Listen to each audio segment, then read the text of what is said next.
Well, it's a really important point, and again, we heard this over and over again at committee.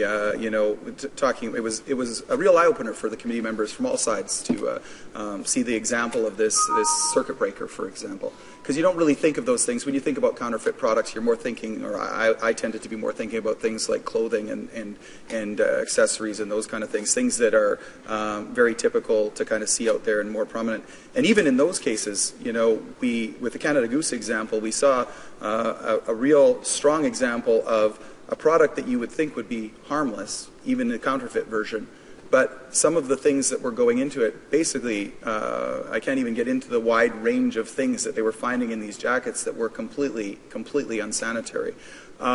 You look at the possibility of counterfeiting medicines and creating medicines that someone's taking because they think it's going to make them better, but that medicine has not gone through the same standards or same safety controls that a medicine would go through here, and may not contain anything that is actually going to help the person. And so these are real serious problems in relation to this issue. Again, one aspect of it, people think about counterfeiting oftentimes more from a business standpoint, but in the interest of protecting Canadian consumers, safety, as we heard at the committee, is a major issue. The honourable member for Scarborough Southwest.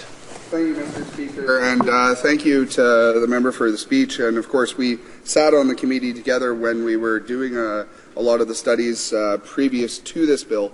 And I mean, the things that were being found in those jackets was just reprehensible, absolutely disgusting, and many of us didn't even really want to touch the counterfeit jackets.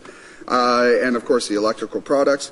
Now, during that study, we talked a lot about the 2007 committee report that, of course, recommended ex officio power, so I'm pleased to see that in the bill now. But it also recommended a reporting system for counterfeit goods. Because largely, Mr. Speaker, most of the data that the government has is anecdotal. We don't actually have a system in place to determine how large the problem is. And of course, the OECD has made it clear that there's a need for better data when it comes to counterfeiting. And I'd like to ask the member what in the bill is going to seek to address that concern so that we can actually measure the size and scope of the problem so that we know how big it is to tackle and we'll know what kind of resources need to be put in. Because I would say that cutting $143 million from CBSA will make it more challenging because adding ex officio powers means there's more training requirements and there's more work that needs to be done on that side. So how do you measure and balance that to make sure that the resources are there so that we can properly counterfeit or tackle the counterfeit goods coming in? The Honourable Parliamentary Secretary.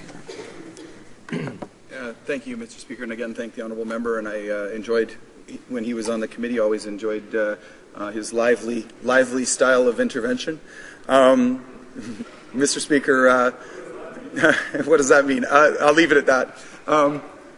Mr. Speaker, both NDP questions today centered around spending more money, as they generally do in this place. It doesn't matter what we're debating. The NDP questions center around spending more money.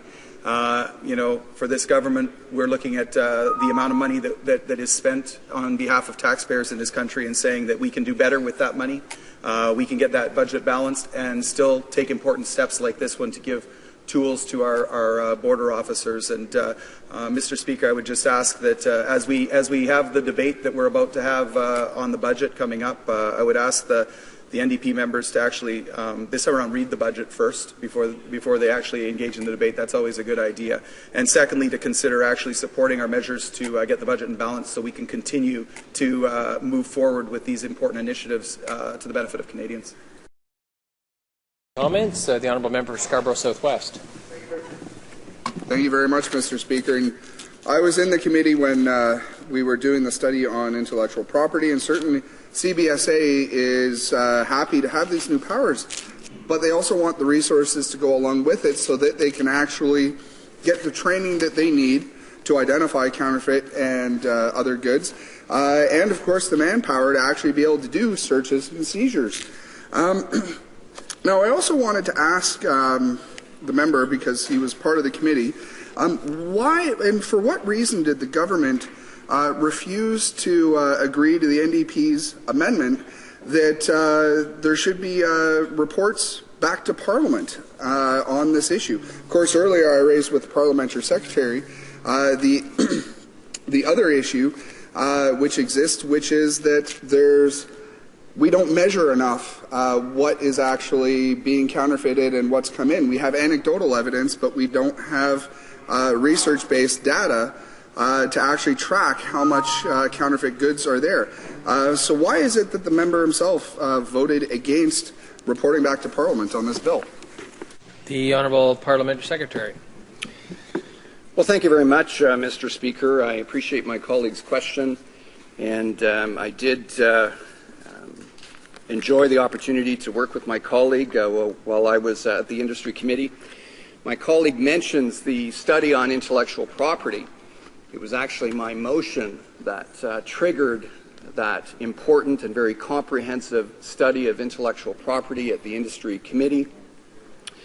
And it's where we had the opportunity to hear from many Canadians, from many Canadian businesses and manufacturers about the importance of updating our copyright and our combating counterfeit legislation in this country, Mr. Speaker. CBSA has indicated that they very much want to have these additional powers, will have the resources to do so, and we look forward to increased opportunities and ability to deal with this important issue and to track this information.